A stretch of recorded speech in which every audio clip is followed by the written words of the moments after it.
Assalamualaikum. Our third teaching video for this particular topic, determinants of demand. I'll proceed with this one. Okay, what does it mean by determinants? Mean that factors that can influence demand curve.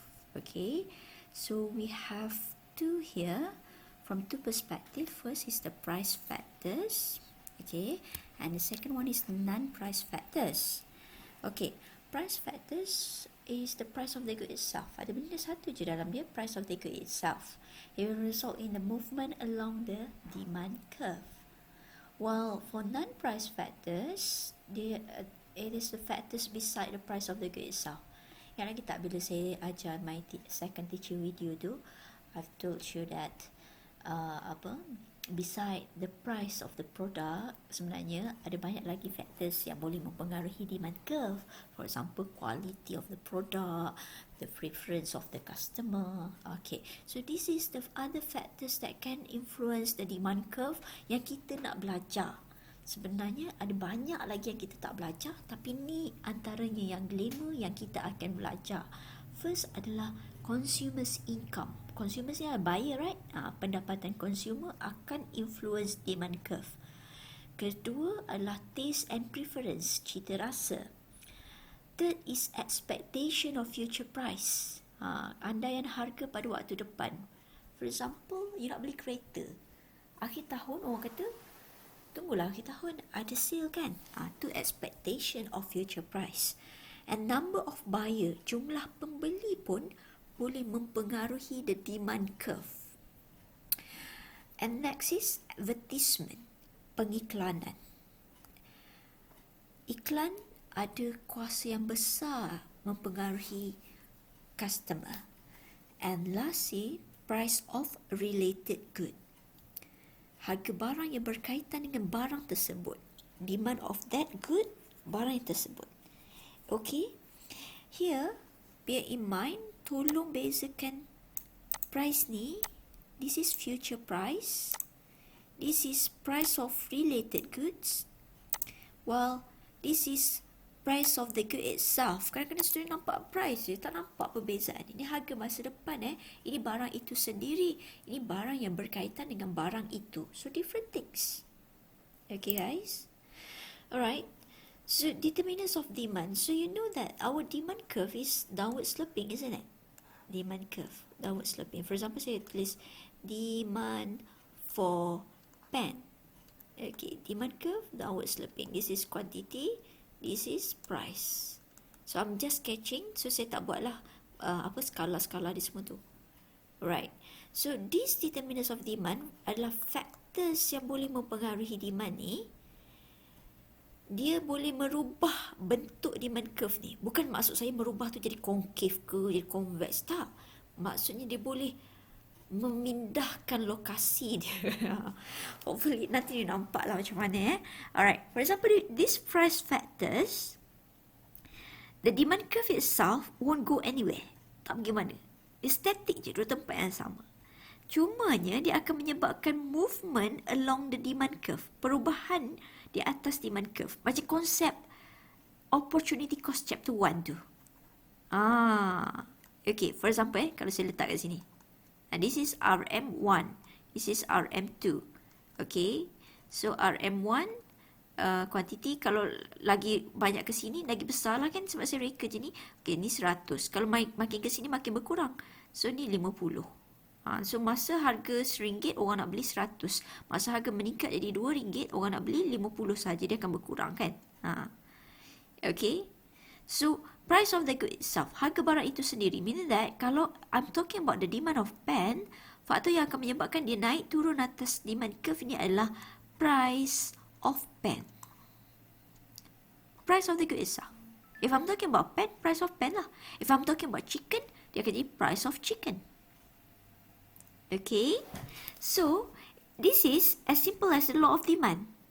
If the price of the good increase, if the price of pen increase, for example, so kita kata ni, if the price of pen increase from RM1 to RM2, nampak tak naik 1 to 2, okay, So what happened to the quantity demand? Quantity demand, bila harga makin mahal, akan decrease, right? Decrease from masa 1, quantity demand dia adalah 100 here. Decrease from 100, masa 2, quantity demand dia adalah 50 to 50. Nampak macam 80 pula kan? 50. So here, it's changed from here to here. So inilah yang kita panggil movement along the demand curve. Demand curve tu tak pergi mana-mana, cuma dia akan ada perubahan.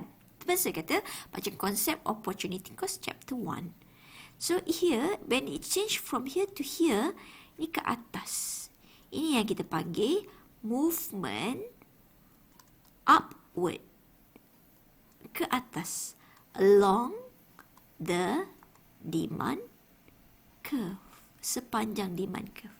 Vice versa, kalau harga turun pula jadi 50 sen, for example, RM050, so kuantiti akan lagi banyak kan, 150. If the price of pen increase, tadi increase kan, ni decrease from 1 to 50 sen, the quantity demand akan increase from 100 to 150. So from here to here, so it moved from this point to this point. So here kita akan panggil dia sebagai movement downward along the demand curve. So very simple. Untuk price factor ni very simple. Macam mana dia merubah demand curve? Demand curve don't go anywhere, still static there. There will be a change on the point on the demand curve. Kita panggil movement upward kalau point tu berubah daripada bawah ke atas. We will call that as movement downward if the point change from up to down. Downward ke bawah. Okay, so the explanation is here. If the price of marker, because this one is demand for marker, so the price of the good itself is price of marker. If the price of marker increase from RM2 to RM3, from here to here, what happened to the quantity? Quantity demanded for marker will decrease from 15 to 10. Dia akan turun. So what happened? Dia akan berubah daripada point ni ke point ni. There will be a movement upward along the demand curve. While for this one, if the price decrease from 4 to 3, so the quantity will increase from 5 to 10. Will result to the movement downward along the demand curve. Some student dia fahamkan, oh quantity meningkat, movement up lah. Tak boleh sebab demand curve ni downward sloping. Quantity meningkat adalah daripada 5 ke 10, maksudnya movement down. Quantity menurun 15 ke 10 baru movement up, because the demand curve itself is downward sloping. You cannot rational with this. You need to see the shape of the curve, then you know. Jadi, for example, keluar soalan, dia bagi table, you need to draw, then you know it will be a movement upward or downward, or else you cannot imagine that. Kecuali lah kalau you dah buat every question and you are an expert, then you will know. Macam saya lah kan, saya dah mengajar 10 tahun dan saya tahulah. Awak bagilah soalan, saya dah tahu dah dia movement up, movement down. Sebab saya dah banyak kali buat, saya dah immune dah. Alright, that's it. For this one, simple. Well, for this one, okay, it is the non-price factor. Maksudnya non-price factor tu faktor selain faktor harga barang itu sendiri. So if your drawing here is about the demand of pen, okay, quantity, price. It is not because of the price of pen. Because if the price of pen, price of the good itself, price of pen change, the demand curve don't go anywhere. There will be only a point movement from one point to another one. But for this one, non-price factor, selain harga barang itu sendiri, which is selain harga pen, kalau ada faktor-faktor lain ni, yang 5, 6 ni, it will result to a shifting. Ingat saya pernah ajar PPC chapter 1, shifting. Sorry, you must draw a parallel shift. Saya pakai freehand, that's why it's very hard for me to do a parallel shift. Demand 0, 0 should be the original one. So the red one will be the original one. So the blue one, ya Allah, astaghfirullah. This one will be 0. Original kan? Okay, so it might be shifting ke sini, ke dalam. Buat anak panah macam ni guys, please. Jangan buat anak panah. Ada student, dia prefer buat anak panah macam ni. So bila macam ni, kalau you buat demand curve yang jenis cerun lagi, you akan nampak macam down, betul tak? Down ke sini. You akan tersalah.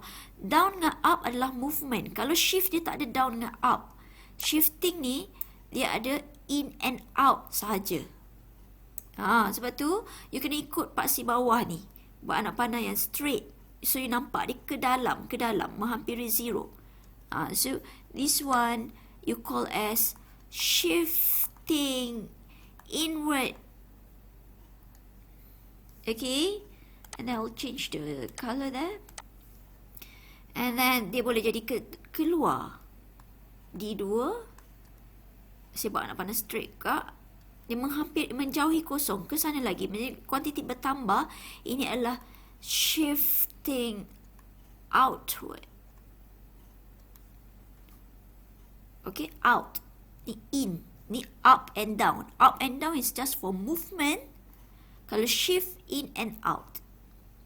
Okay, so bear in mind the price of the product in this current time is constant. It doesn't change. So the price of pen constant kat sini. Tetap, tak berubah. Faktor harga pen tidak akan mempengaruhi kat sini. Yang shifting ni. Okay, so kalau you nak tahu yang mana kuantiti banyak madam, you boleh buat static kat situ dan ambil. Bila kena dengan hitam tu, bawa ke bawah. Kena dengan hitam tu, bawa ke bawah. Yang hijau kena dengan hitam, bawa ke bawah. So ni kosong kan. Kalau kita letak, mestilah ni 50, ni 100, ni 150. Takkan 150 dulu baru 50. Bila kuantiti dia makin meningkat, increases. So we know that with shifting outward meaning that the quantity demand decrease. Shifting outward meaning that the quantity demand increases. Okay, so these other factors ni will result to either shifting in or shifting out. So if you can see here, kat sini saya tak draw the original one. I just shows kalau shifting inward, this is the error, dia ke sini, ke kanan. Sorry, ke kiri. And shifting out, dia ke kanan. Okay. And this is the explanation regarding the consumer income. Okay, this thing you can make sense je. Okay, if the consumer income increases, more good will be demanded. Hence, it will shift the demand curve outward. So, dia akan ke sini. Okay, so this is the original demand curve. Okay. This is demand 1. Ada student tanya mana satu nak label 1 dan shifting in ke shifting out. Tak kisah mana-mana. Asalkan yang original tu you buat demand 0. Okay, make sure you label your diagram. Price, quantity. Right. When the consumer has more income, they can purchase more. Common sense. Sekarang ni rakyat dapat bantuan BPN for example. Disebabkan COVID-19. So they have more money. Lagi satu, moratorium tu menyebabkan orang tak perlu bayar loan kereta, loan rumah. They have more money. So they will demand more goods. Any types of goods. For example, kalau kat sini demand of chicken. People will start to eat more chicken now. Because they have money. Okay. So what happened there? Dia akan menyebabkan demand tu shift to demand 1. Shifting outward. But if the consumer's income decreases, consumer ni siapa madam? Siapa-siapa yang nak beli pen lah. Kita assume orang kata anonymous lah. Okay. When the consumer, vice versa, setiap case ni, setiap determinant yang dia bagi ni ada vice versa yang akan menyebabkan shift in, shift out. Okay? Yang menyebabkan shift inwards pula adalah when the consumer income decrease. Logik ke consumer income decrease? Yes. During COVID-19, ramai yang kena pecat, right? Yang kena buang kerja. So you don't have income. Kalau nak bagi example senang lagi, for example, dia pecah mana? Dulu dia manager, sekarang dia jaga. So their income decrease, right? So if you have less money, can you purchase more? No. So what happened? Your demand curve will shift inward. You will purchase less. Shifting inward. Okay? And what about taste and preference?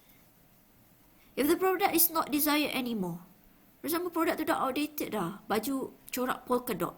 Tu zaman Pok Ye dulu kan. Orang tak pakai dah. Ada lagi keluar dekat pasaran, ada lagi lebih. So, what happened to the demand? Will people buy? No, sekarang orang nak pakai baju-baju yang modern, yang glow in the dark. So, baju-baju corak polka dot tu tak nak dah. What happened to the demand for that types of goods? Not desired anymore. It will result to the demand curve to shift inward. People won't buy. But, if the product is in trend, for example, iPhone 12 nak keluar dah kan? Orang yang gilakan gadget tak menyempat lah walaupun mahal setara mana. So what happened to the demand will shift outward. It depends on the taste of the people. Okay, next is expectation of the future price. For example, it said that if the price of the product is expected to increase in the future. Contohnya kan, sekarang ni COVID-19, right? Dia tak nampak sangat dah sebab sekarang dah almost end years, right? Awal-awal dulu lah, masa bulan 3 dulu. What happened to the price of mask? Price of mask dia melonjak sangat tinggi sampai 50 pieces beratus, right? Before COVID-19, 50 pieces tu baru RM8. Sekarang ni baru turun balik kan? Kalau you tengok kat Shopee, shocking sale tu, ada yang RM4. Tapi kadang-kadang tu tak, quality tak bagus juga kan? Nampak tak? So, expectation during the time of the first we discovered COVID-19, or people been told that if you wear face mask, you can prevent some sort of prevention lah. So everybody is demanding to have face mask, sanitizer, anything yang boleh membantu untuk aid the problems, orang kata menjauhi virus tu lah. So the demand of the product will start to rise, and people expect the price of the product start to increase.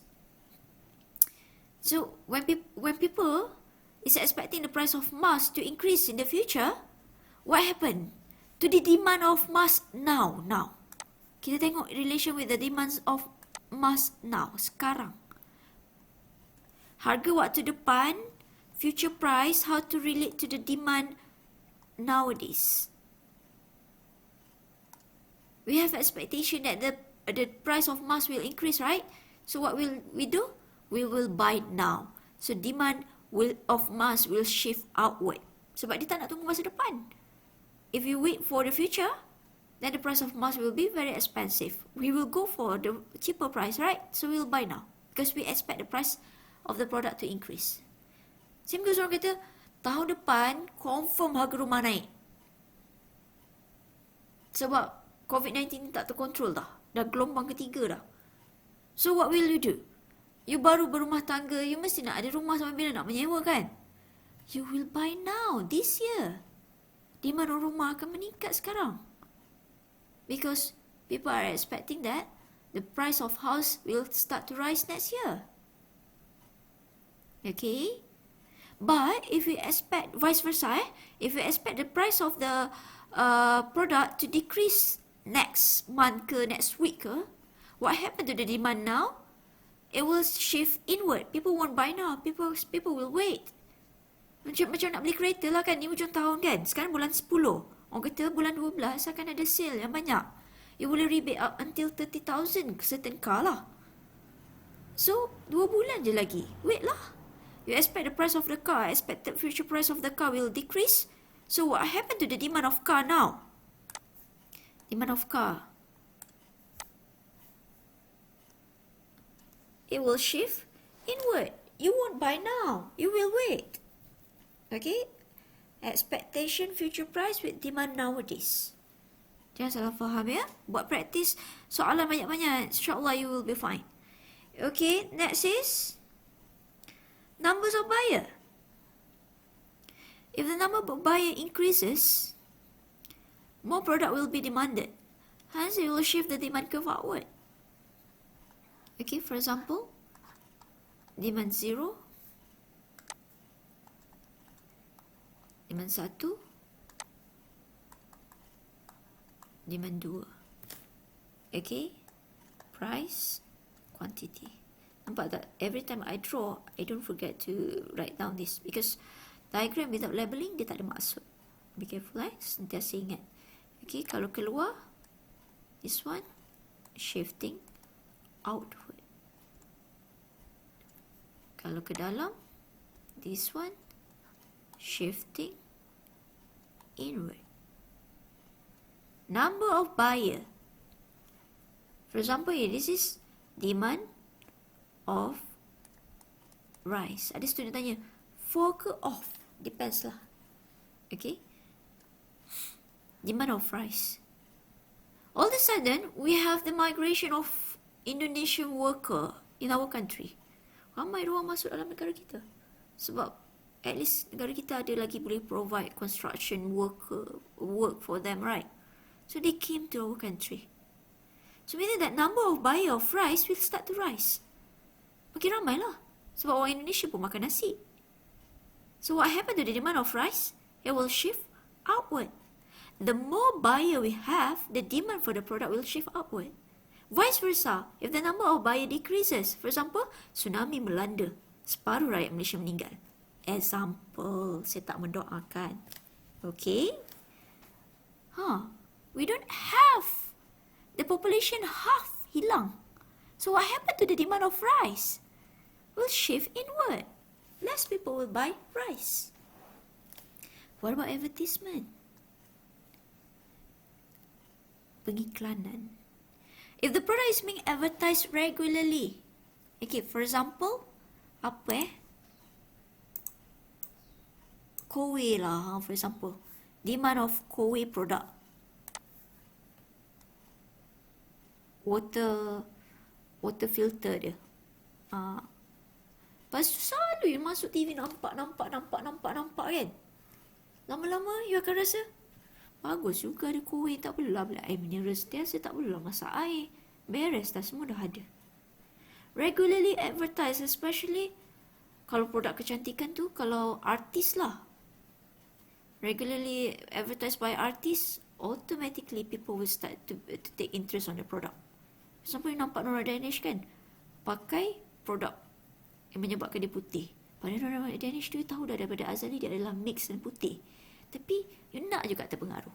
Jangan underestimate kuasa pengiklanan. That's why they are willing to pay a lot to actor, actress to endorse their product.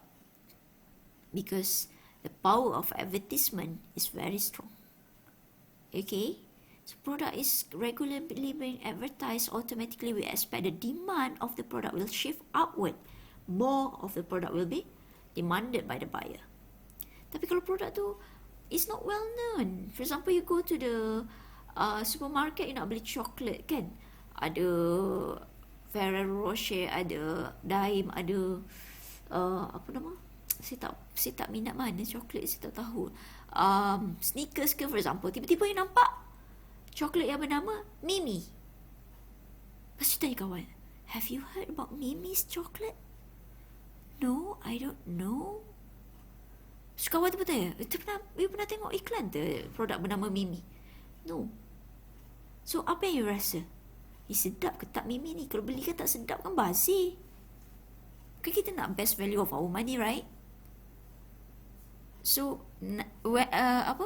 produk yang tak di-advertise, not well known, the demand automatically will shift inward. Okay, and last part is the price of related good. Ini be very careful Okay. Ni dalam kes ni, price of related good ni, harga barang yang berkaitan barang tersebut, kita ada dua jenis relation antara goods, which is substitute goods dan juga complementary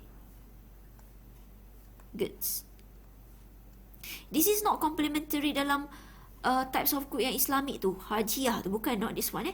Complementary in conventional perspective means that pelengkap dari segi you must use the goods together. For example, pen and ink. If you buy pen without ink, there will be no use. Battery and torchlight. You cannot use torchlight without battery. Complementary goods means that you must use the product together. Without the existing of one, the product is useless. While substitute means you substitute the goods. For example, if you are not eating apple, you will eat orange. Tapi madam, saya makan dua-dua. Ya, betul. Tapi sekarang ni kita assume people tak tamak, dia pilih. Kalau you tak makan kat KFC, you will eat at McD. You don't go and eat McD and KFC together. If you don't eat fish, you eat chicken. So this is substitute. If the price of fish is expensive, people will buy chicken. If the price of apple is expensive, people will buy orange. Okay, meaning that you have ability to substitute. So tak makan madam orange, makan apple je. So kalau mahal pun setara mana harga apple, saya beli apple. That one is special case. Come on guys. Jangan fikir serumit tu. It will be very hard for you to understand this. Okay. So in this case, gambar dia adalah marker. Okay. So here, complementary for marker. Marker sepatutnya kita akan gunakan with marker and ink lah kan. A marker without ink, there's no use. Okay, so price of related good, because the diagram is about marker, you cannot talk about price of marker. Sebab kalau diagram marker, you cakap pasal price of marker, dia tak akan jadi shifting. Dia akan jadi movement, up, down, up, down. Macam tadilah, marker, lepas tu kita cakap pasal harga marker, movement up, down. Sekarang ni kita nak menyebabkan dia shifting of the demand curve. So, sebab tu dia tulis ni, price of related good, bukan price of good itself. So, if you have two goods here, and the good been drawn here, the diagram is about marker, you must look at the price of ink. You cannot look at the price of marker, because if you look at the price of marker, it won't be shifting, it will be movement. Complementary goods means that the goods that is being used with another goods, for example, ink and marker, are used together. So a marker without ink will be useless. So the price of ink will be the price of related good for markers. Nampak tak? Kita tengok the price of ink. Kita tak nak tengok the price of marker. Because we want shifting instead of movement. Okay? So here the case will be, if the price of ink increases, bear in mind, marker and ink must come together. Kalau harga ink naik, harga ink mahal, law of demand kata apa? Price increase, quantity demand akan turun, right? Do people buy ink? No, people won't buy ink. People will not purchase marker also. Because if you buy ink, you want to use it with marker. If you don't buy if you don't buy ink because the price of ink is expensive, you won't buy marker. So what happened to the demand of marker? Dia akan shifting inward. Okay, guys, careful, yeah. Alright. Hence, the demand of marker will decrease, will result to the shifting inwards of the demand curve. Nanti let's try a few questions. Dia akan lebih clear untuk you. And then we have another one. The last one is the substitute goods.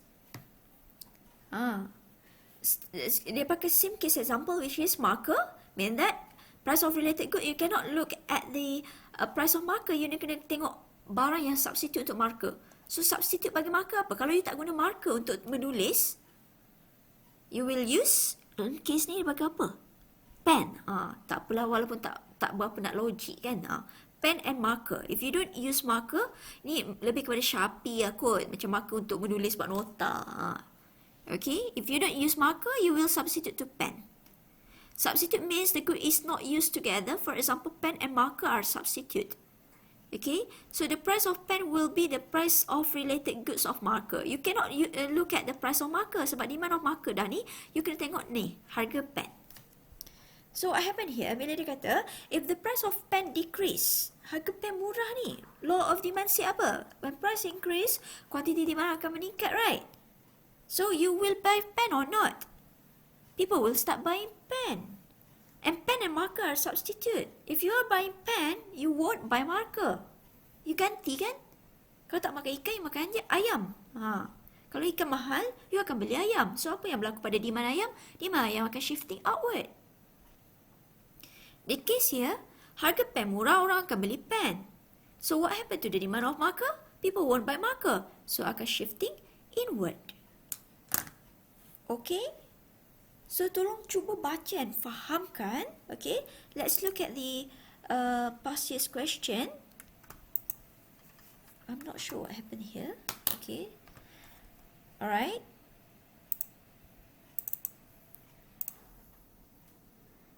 Okay. So what is the question here? Alright. So here. Use a separate diagram, explain and illustrate whether the following situation will affect the demand or supply of chicken. Nampak tak? You cannot draw both because here they ask you to decide according to the question given which one will be affected by these factors. Right, so look at the first one. For example, it said that the outbreak of bird flu disease, okay, penyakit sesama burung. So, you need to draw, okay, and you need to decide demand of chicken or supply of chicken. Bila kita ada outbreak of bird flu disease, okay, bird flu disease ni, chicken adalah antara spesies burung lah. Okay, chicken dies, right? So, it will affect the supply of chicken. So if you draw the supply of chicken, okay, quantity, price, okay. So what happened here? The supply of chicken shifting inward. Oh, I cannot this one because I haven't teach you about the shifting of the supply, right? It's okay. Let's find the demand one.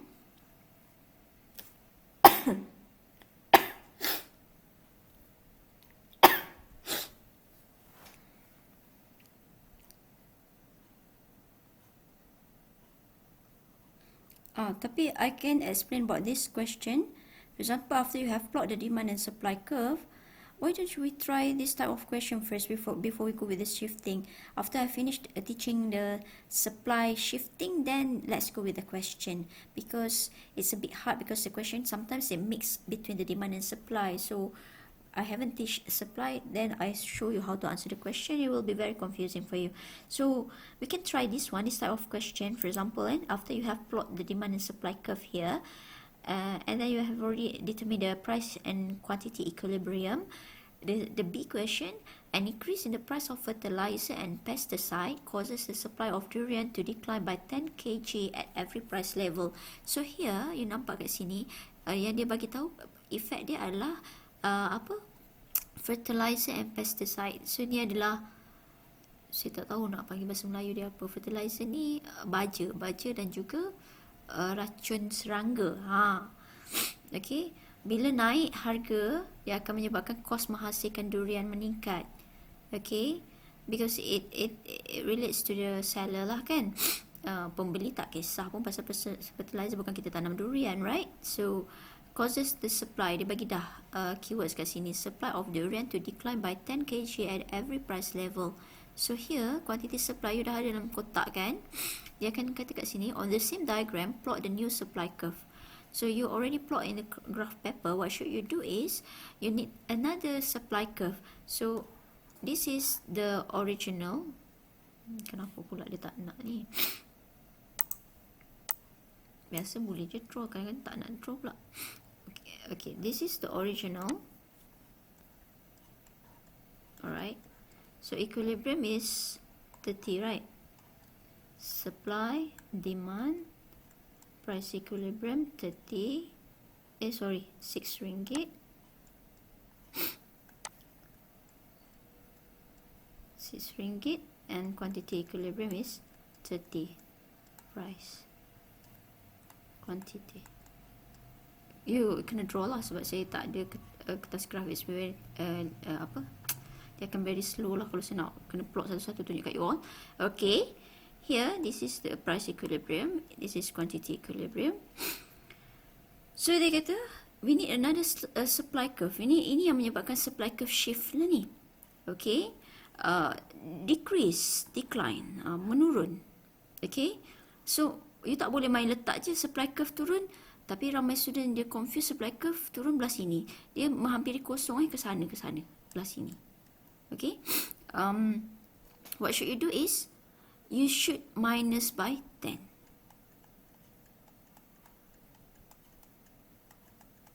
So here 35, 30, 25, 20, 15. This is the new quantity supply after the increase in the price of fertilizer. So you use this with this on the same diagram, you will plot another one of supply curve. Then sambungkan dia, you akan dapat supply baru. This one is original, shifting inward. And then when the supply curve change, it will result to new equilibrium. This is equilibrium 0, this is new equilibrium. Here, kat situ. You tak boleh dapat dalam table dah. Boleh ke? Boleh ke? Sini pula. Sebab ni yang sama. New demand, new supply. So here, 25. Harga dia adalah 7 ringgit. Please try. Tengok dapat tak. Okay. So dia akan ada banyak soalan kedua. Ada yang tak ada. They will give a case example. And then they ask you to do the plotting of a new demand curve or supply curve. It depends on the situation lah. Tapi bukan tolak dua-dua. Tengok apa yang dia bagi. Macam ni production of sugar. Production of sugar is supply. Has fallen by 50 kg. So supply ni kita kena minus by 50. Semua 50, 50, 50. So the problem with this one start with negative 30, negative 5, ni baru 20. So negative ni tak payah plot. Kalau takkan you nak tarik pula diagram sampai bawah ni kan? No need. Start with this one. Plot yang ni, lepas tu yang seterusnya. Okay, you akan dapat supply curve yang shifting inward juga. Ada student yang dia kata, ni outward medium. Sebab dia macam naik ke atas. Sebab tu saya cuba nak panah ke sini. Dia bukan naik ke atas, dia menghampiri kosong. Dia makin berkurang ke sini. Yang outward dia ke sini. SS1. Here. Nampak ke bawah, tapi sebenarnya dia menjauhi kosong. Dia makin bertambah. Because the curve itself yang menyebabkan dia berupa macam tu. Okay, you may try lah ya. Ada question tambahan kat bawah. Yang lain tu, kita will try the shifting soalan-soalan case study macam ni. Yang kena draw the diagram sendiri tu. After I have explained about the determinants of supply. Alright.